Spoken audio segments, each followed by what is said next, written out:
And yes, we are back again with another interview. As I just told you, today we sat down with one of the greatest designers in the country, and she's in the country. We're going to be getting to know more about her journey as a fashion designer and everything. So just sit down for an interview. Don't go anywhere. We'll be right back.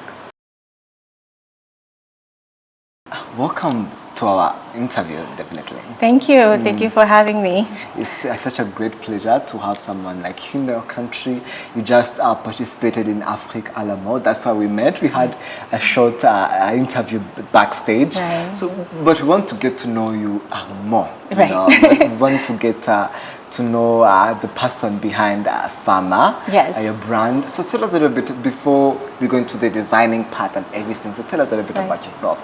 Who are you? Your name? Yes. Where you come from? You know, everything about you. We want to know that. First, I would like to say hello to everyone. I'm Farah Wiliams, and also known as Farah. And Farah is actually a name given to me by my family. So because I'm always like the extravagant one, likes to dress up a lot. So they always have a nickname Farah, and Farah also means famous in Spanish, really. And I grew up in Haiti. I was born and raised in Haiti. And growing up, I was really fascinated with fashion. And my mom was like one of my biggest inspiration to be a fashion designer. She has like exquisite taste when it comes to fashion. And she used to dress me a lot with, wearing different costumes for Carnival in Haiti. And so I was from there, and I was fascinated with also the designers here in the U.S. And that kind of motivated me. And I knew from then on, that I wanted to be a designer. So for some people who don't know, we are here at Nade Gitare, the location, one of the Rwandan fashion brands. So you're here in Rwanda. You came here for the first collection. You decided to launch your first collection here in Rwanda. But I want to know your journey before you get to your brand. I told us you are fascinated by fashion. Take us through your journey in the fashion industry. How did everything start? Did you go to school for fashion? Take us through that journey of you in the fashion industry. Yes. My journey has really been pretty interesting, to say the least. I started, of course, I attended school at the Art Institute of Fort Lauderdale for fashion designing. And from there, I landed a job at the White House Black Market doing retail. And from there, a year later, I landed my dream job working for Vera Wang as a production manager. And it's just been a dream come true from there. I've worked with her for many, many years, and I've gained a lot of experience working for her. Vera Wang is one of the famous brands in the world. But for you working from her, I want to learn from you. What are the most educational experiences have you learned from working with her? Because you told us it was from there you had a lot of experience for many years working with her. What was the most educational experiences from there that you learned from working with Vera Wang and the whole company? Right. I would say the main experience I've took away from working for her is quality. I mean, everything has to be precisely perfect. Perfection, I would say. She's a perfectionist, and I'm a perfectionist as well. So I wanted to make sure every piece of garment, every bridal gown that leaves production was like perfectly put together and well made for the clients. So I would say that would be the biggest.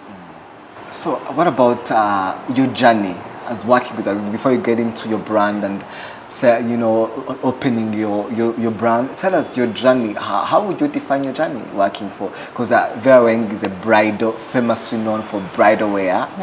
How would you define your journey working with her? You know what? Just being in the fashion industry itself, it has its positive and negative. But overall, I would say I had a good experience because not every experience is going to be perfect. You're going to have days where things don't go well. So you really have to have a clear mind and be able to, accept the good and the bad and be able to handle things when things go left or right. So you have to be able to be multitasking. So you have to be able to multitask and be able to do different things here and there. So because it's a fast-paced industry. So, and also when you're dealing with bridal, you want to be patient with the fabric, with everything that you're dealing with. It has to be precise. So I would say it has its ups and downs, but overall at the end, it's always fulfilling when everything is completed, to see how the bride is so happy, to be able to wear her gown. So it's always a dream to wear a Vera Wang gown. Yeah, so definitely. people look forward to that. As you say, it's always a dream to wear Vera Wang. But I want to know, from your journey, you are a fashion designer. You decide to move on and create your own brand. Yeah. When did you, make that decision? Because you were in this big company, Right. the celebrated fashion designer. Yeah. When did you and how did you decide to say, like, okay, I'm done here. Right. I need to work for myself. Right. I need to open Farah. Right. When was that and how did that happen? Farah has always been a dream of mine. And I just didn't know exactly what type of silhouette or garments I was gonna make because I've been in the bridal industry for so long. But it wasn't until I started to travel and I started to, enjoy, just the travel, the meeting people, the culture. And that's when I decided I wanted to marry fashion and travel together and to be able to come up with a collection to where people can wear when they travel from day to night. And so that was my all aspect behind this, to be able to create something that people can wear from day to night. They could go also swimming, a few bathing suits here and there. Something that's like easy breezy because I don't really like anything that's too fussy. And especially living in Florida, it's hot. So you want something that's lightweight, for the clients to be able to wear. And, just a minimal, but also gives you a little bit of feminine, a little sexy here and there. And, to be able to move around. And especially we are moms, we have kids. So we want to be able to move around freely without having to, we have to adjust this here and there and worried about, your clothes so much. So you just want to be free and enjoy the place wherever you're visiting. You want to be able to enjoy that and not worry too much, but you still want to look fabulous as well. From the interviews I've had with different fashion designers, it's always a risk starting yours. And for you coming from that world, tell me, I want to know, was it really, that easy? I'm like, okay, let me start my own. I'm done with, working for other people. I need to work for myself. Was it that easy? Because you said I've always loved, you always wanted to you have your own fashion brand, but was it that easy to start, in business-wise, designing-wise, you need to start you need to find people to work for you. Was it that easy to make such a decision? I would say not at all. It's not easy. A designer job is definitely not easy. You have to really have a concept and inspiration. You have to be inspired to be able to create something. And it has to be something, definitely a creation that people are gonna love. So that could be the difficult part, just starting out. You wanna make sure that you create something everyone would love. And just from there, with the production, it can be very difficult if you're looking for a specific garment. Anything detailed that you want to include in your garment, all of that you have to research.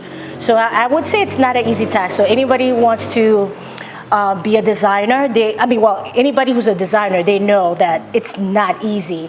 And you want to be able to put out exactly, you want your vision to come out exactly the way you would like it to be. So it can be very difficult because you lose sleep. you don't sleep at all because you're worried about where you're gonna find this, where you're gonna find that, and you wanted to make sure that it's perfect for your client, for everyone actually. So I would say it's a difficult journey. I mean, starting out first for me, I've never experienced that before. So I'm just taking notes as I go along and, learning my mistakes, what and what not to do. So, but it's fulfilling at the end, just to see everything come together. So I would say. Coming from the bridal world and gowns and everything, for a person who would definitely hear your story, be like, okay, you're going also to open such, definitely the same, going to the same designers or going to the same things, you're going to be doing bridal wear also, but you decided to be inspired by travel and, do something different from what you've been doing for years. Right. Why was it necessary for you to just take another road? Not even because we know people from the first thing you do, probably most of the time is what you have been doing for years. Right. But why was that necessary for you to, take that road and do something different from what you have been doing? For me, it's always with inspiration. Whatever moves me, that's what I go with. You don't, because you're in bridal, it doesn't necessarily mean you have to be in bridal. Things change, people change, and your style change as well as you grow up. And I just felt like, that route was, a good route for me because this is what I live by every day. And especially living in Florida, being a mom. And you do get married. You get married once, some people more than once.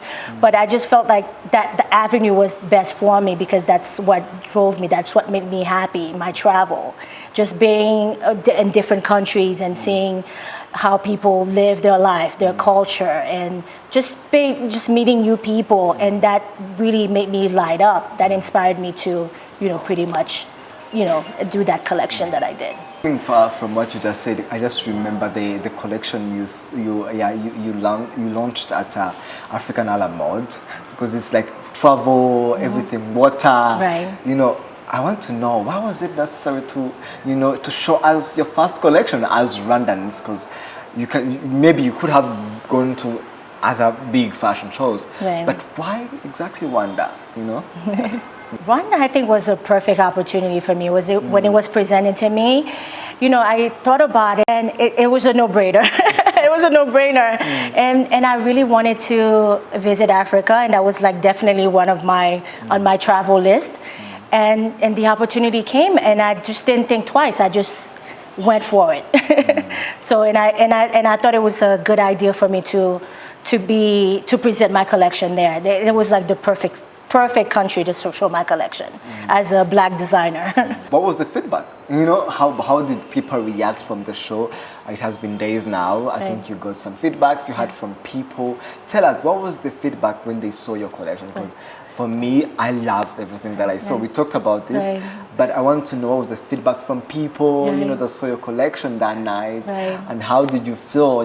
Because I think the first collection is always different, because it's like, this is my baby, this is my first step. How did you feel, launching this collection? Being my first collection, I mean, like you said, it is my baby, and I was really nervous about it. I wasn't sure how people was gonna take it, be receptive to it. So, so far the feedback has been pretty good. I'm really happy. I'm proud of myself, and like I tell most of the designers that I've met there, there's really no competition. Once you put your hard work into something, it's a win-win.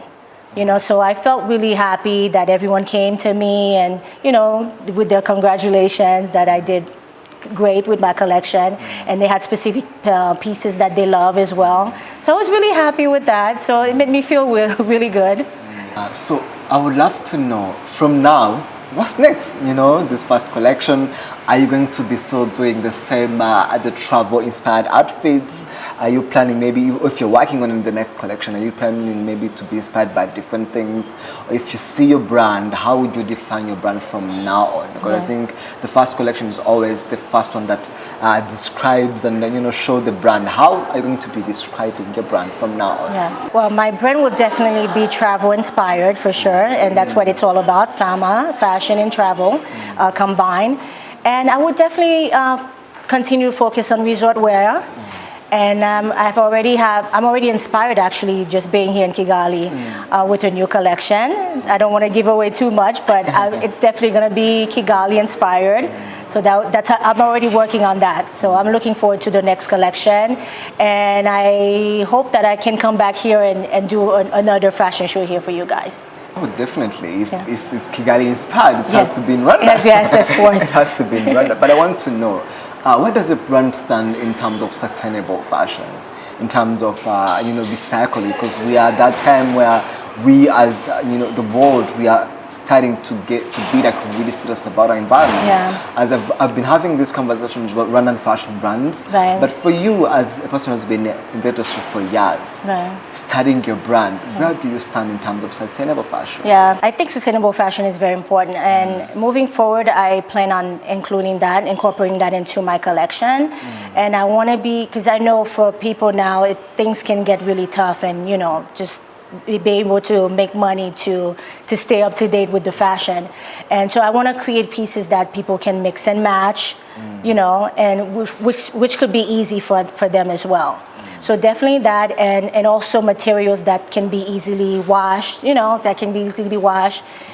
that doesn't take too much effort, for you to iron or anything like that, but also focus on the quality as well, because you don't want to give anybody, pieces that are not gonna last. So I want people to have pieces from me that will last a lifetime. I would love to know from you, what do you think about fast fashion? Well, I think you have been, you have been in the industry for quite some time, and in Rwanda you have been dealing with this because many designers are complaining about fast fashion, and you have been working very high in those international brands.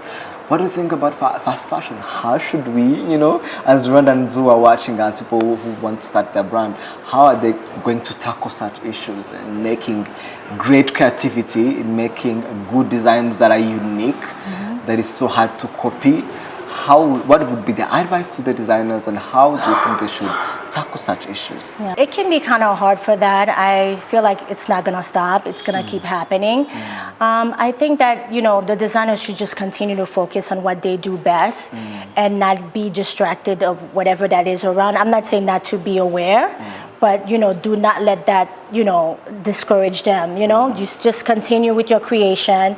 And, God gave us, the creation to be able to create, So I think we should just continue with that and just be happy. That's why I feel, and people are going to be receptive, because once you put love into your creation, people are going to see it. Yes. Yeah. So I would say not to worry too much on that. Yeah. Yeah. Find ways to, to also solve the challenges that you are facing right now. What have been the challenges that you faced starting a brand? Let's start there, maybe creativity-wise, business-wise, all those things. What was the challenges that you have faced as you starting your own brand? It's been a lot of challenges. I mean, for me, right now I'm facing, as far as manufacturing, you want to be able to find someone that can reproduce your garments, and they have to be top quality.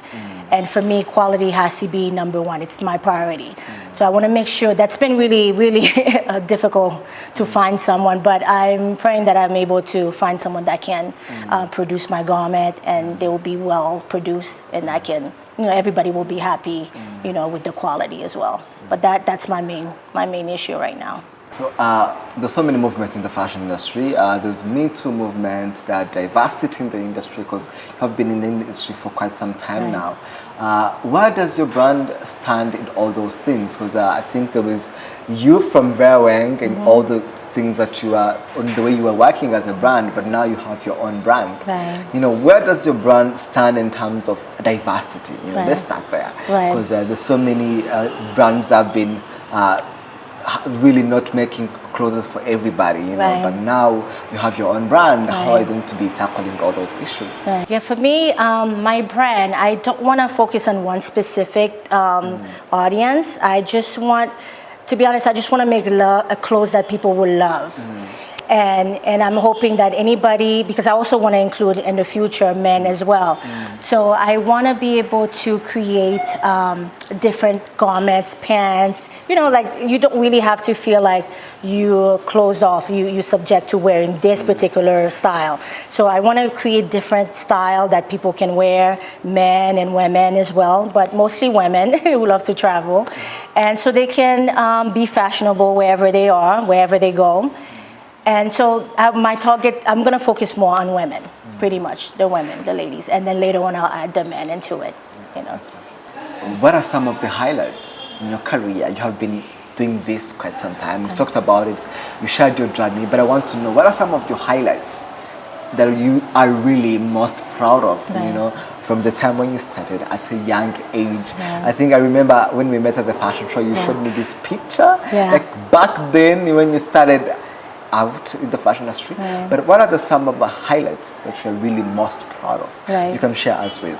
I would say my journey itself. I wouldn't say it was easy, but I mean every step that I have taken has been a learning experience for me, and I would say just the satisfaction, just to see what the time that I've devoted and dedicated to my work, I feel like it has paid off in some ways. And also just to see the joy and, all the clients' faces when they finally get their garments. It was just like it's an experience you really have to experience yourself, to say the least. So that was really a good journey for me, I would say. Good or bad, I take it all, I embrace it all. I want to get some tips from you for our viewers. You have been in the bridal way for quite some time. Right. If someone is watching us and is going maybe to get married soon, it's that time of the year when you start choosing some outfits. You know, you are getting married, you want a gown. What are some of the advice and tips that you can give them that could guide them in that time of, like, you know, collecting and going around the city, trying to find the perfect wedding gown? You know, maybe if it's a suit, you can also touch that because you're a fashion designer, probably know that. So take us through that. What are those tips and advice you want people to really, you know, put down, like, okay, I have to go looking for this. I have to have this on my wedding day. So what are those tips and advice? I would say first and foremost, do not limit yourself to one particular style, because people tend to think that, oh, a sweetheart neckline is the best for me, but you have to give yourself a chance to try different style, and then you'll fall in love with a style that you never expected that you would love. So you really need to be open-minded. And also, I'd say start early. At least you know the silhouette that you're looking for. You could, you know, work with that. And, you know, just give the designers a chance. Don't just be with one specific one, unless you want to be dressed by one particular designer. But there's many designers out there that people don't know about. And I think it's a good thing to give them a chance, you know, to highlight, to put them out there on the highlight, you know, so they can showcase the world their pieces. At least it's good to give someone else a chance. Yeah, that's what I would say. In Rwanda, there's so many brands that are growing up. I would love to know, they're dealing with finishing, you know, the brands and everything. But let me take you back to the fashion show. What do you think about our industry? What do you think about our fashion designers? Because we had fashion designers showcasing at the Africa Alamode. So give me some tea, you know? What did you think about our designers when they showcased their collection? And tell us, where do you see a Rwandan fashion industry, and what did you think about that in general? Oh, definitely. I mean, I was really inspired by you guys, just by your fashion, your style, your technique. I mean, everything is just like clean, which I love, in detail, which I'm obsessed with. And I've met a lot of upcoming designers from Rwanda, and I think you guys have the fashion industry down pat, you know, and you just need the opportunity to be, you know, for Rwanda to be more, what's the word am I looking for? The exposure, to be exposed more, because you have so many talented designers here, and whom I've seen, I would love to work with as well. So I would say you guys are just like top tier, top tier designers. There's always the people that are watching us that really want to start, you know, their fashion journey, that want to maybe build their fashion brands and, you know, start like they're starting out in the fashion industry. They're trying out different ways. What would be the advice for every person that is watching us if they're starting out in the fashion industry? You know, what are those skills you think they should have? You think they should own to be successful in the industry? You know, because in Rwanda we are having schools in Rwanda right now, but fashion industry is still like starting up. You know, we are getting there. So, what would be the advice for people who want to join?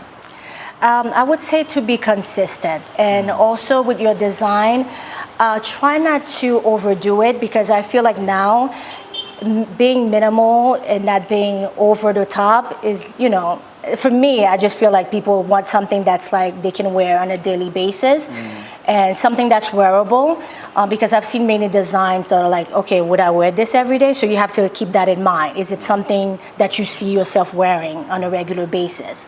So that's very important. And also pay attention to details. And I'd say be neat, you know, extremely neat. People look for that. And any little thread, little mistake, people really tend to not like that.